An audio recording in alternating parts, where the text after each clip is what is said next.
Bienvenue à tous sur cette nouvelle chaîne Rock Collect où on va, vous l'aurez compris, parler de rock au sens large, rock, hard rock, voire métal. Alors pour cette vidéo de présentation que je vais faire en deux parties, j'ai décidé de vous parler des 15 albums qui ont forgé ma culture musicale, 15 albums que j'adore et qui m'ont permis de découvrir des tas d'autres albums dans la même veine dans les années qui ont suivi. Alors il n'y aura pas de grandes découvertes pour la plupart d'entre vous puisque tous les albums que je vais vous présenter ont connu du succès dès leur sortie. Enfin tous sauf le dernier que je vais vous présenter, qui est sorti récemment et qui est resté assez confidentiel et qui selon moi mérite d'être découvert par le plus grand nombre. Donc on verra ça à la fin. Voilà, écoutez, c'est parti pour ces 15 albums. On commence par cet album de Jacques Brel, Ces gens-là, qui est en fait son 8e album, qui s'appelle Ces gens-là, suite à la réédition qui a eu lieu, puisqu'au départ cet album, c'est en fait le mix de deux autres mini-albums qui s'appelaient Mathilde et Jackie, qui étaient sortis en 64 et 65. Et donc par la suite, ils ont fusionné ces deux opus. Ils en ont fait un album et sur les rééditions, ils y ont donné un titre, hein, donc ce qui n'était pas le cas au départ, et donc il s'appelle dorénavant Ces gens-là. Ça a été produit par Eddie Barclay, donc qu'on ne présente pas, puisque c'était le fondateur de la maison de disques Barclay, qui a produit énormément d'artistes français, comme Aznavour, Eddie Mitchell et des tas d'autres. Ce represse-là, c'est celui de 1974. Voilà. Qui est un gatefold avec une inner sleeve qui n'est pas d'origine. Voilà. Et un vinyle avec le macaron Barclay. Voilà. Donc cet album, moi je l'ai découvert avec mes parents, bien sûr, où on écoutait Brel énormément. Et sur cet album-là, il y a mes titres préférés de Jacques Brel. Enfin, une partie en tout cas. Parce que moi j'aime Jacques Brel, mais j'aime surtout son côté sombre en fait. Je trouvais qu'il était très très bon pour écrire sur la détresse, la tristesse. Voilà, donc moi ce que j'aime, c'est ces gens-là. J'adore. Jeff, que j'adore aussi. Mathilde, que j'aime énormément. Enfin, j'aime beaucoup cet album en fait, dans son entièreté. Voilà.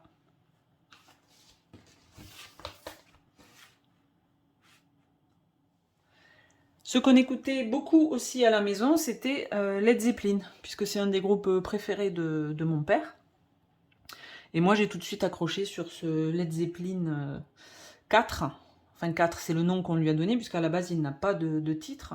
Donc, c'est un album qui a été produit par le guitariste du groupe Jimmy Page, comme tous les autres albums du groupe d'ailleurs.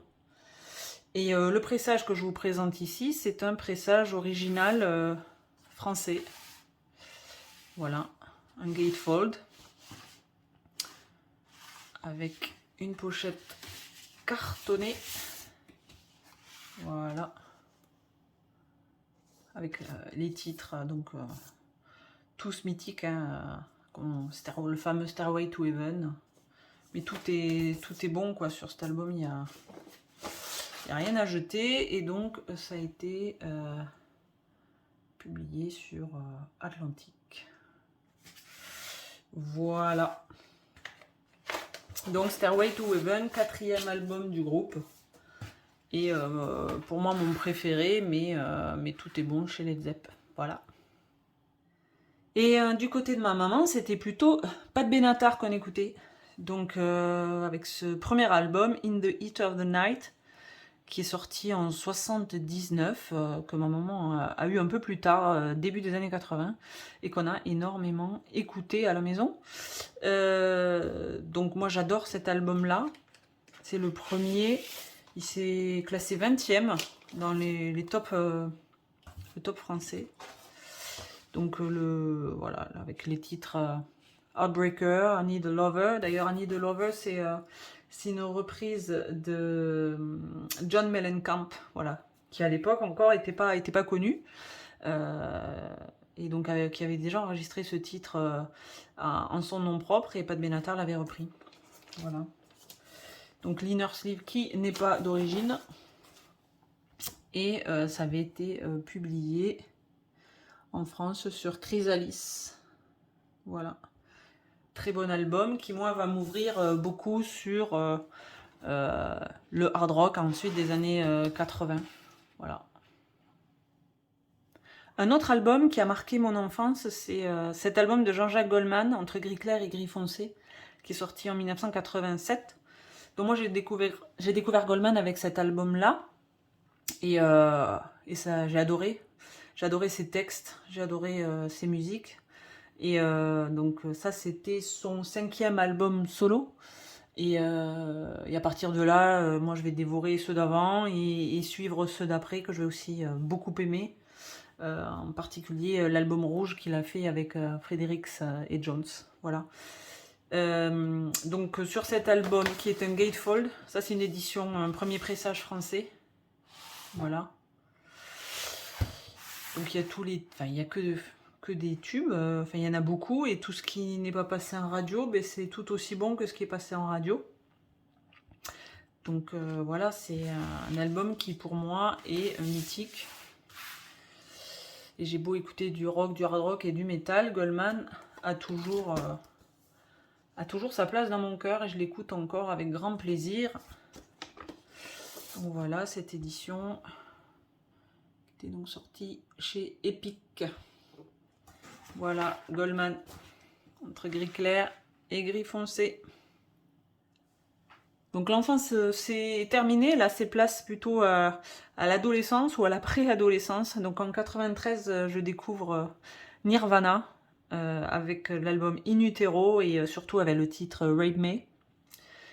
Et là je prends une grosse claque hein, et je découvre ça genre 1 ou 2 mois avant le suicide de Kurt Cobain, qui pour moi sera du coup un drame parce que je m'étais très attachée à ce groupe-là.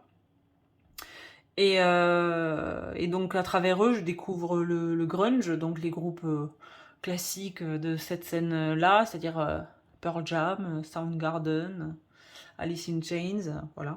Et encore aujourd'hui, j'adore découvrir d'autres groupes de cette période-là qui étaient beaucoup moins connus, mais que grâce à Internet, on arrive à écouter. Et ça pour ça, c'est cool, quoi. Cet album, il a été produit par Steve Albini. Il a un gars qui a produit plein de choses, enfin qui est hyper connu, quoi, qui a produit des albums pour Bush, et qui a produit aussi quelques albums pour des groupes français, dont un qui s'appelle Sloy, Plug, l'album s'appelle Plug, et le groupe s'appelle Sloy, qui est très sympa, voilà, qui est plus noise, mais qui est très très sympa, que je vous conseille aussi d'aller écouter. Donc ça c'est un pressage original européen, que j'ai acheté il y a plusieurs années, hein, parce qu'aujourd'hui... c'est difficilement accessible, donc j'ai eu, il y avait encore le blister. Donc une super affaire, hein, quand on regarde aujourd'hui les prix. Et voilà, donc, qui était sorti sur Geffen Records.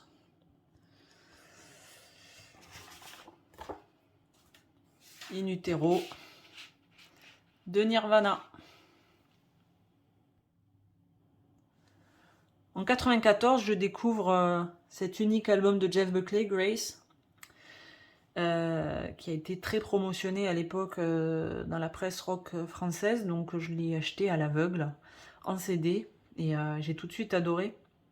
Ça n'avait rien à voir avec le grunge que j'écoutais jusque-là, mais voilà, musicalement, vocalement, ça peut pas laisser indifférent, quoi.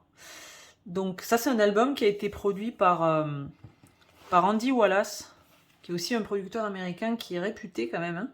Il a travaillé à des tas de groupes. Il a produit, entre autres, l'album Electric de The Cult, dont on reparlera sûrement, puisque c'est un de mes albums préférés. Et il a aussi produit le premier Rage Against the Machine. Voilà, donc c'est très varié comme travail de production. Et donc c'est lui qui était aux manettes sur cet album-là. Ça c'est en represse. Ce vinyle là c'est en represse de 2017. Voilà, une version Fnac.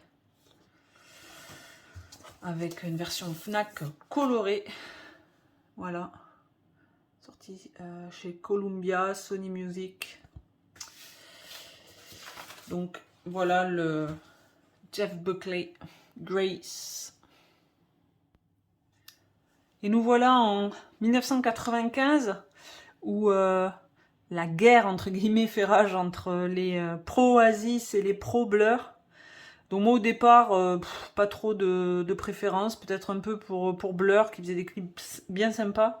Et en 95 sort ce What the Story Morning Glory. Et là par contre, mon cœur bascule définitivement du côté d'Oasis.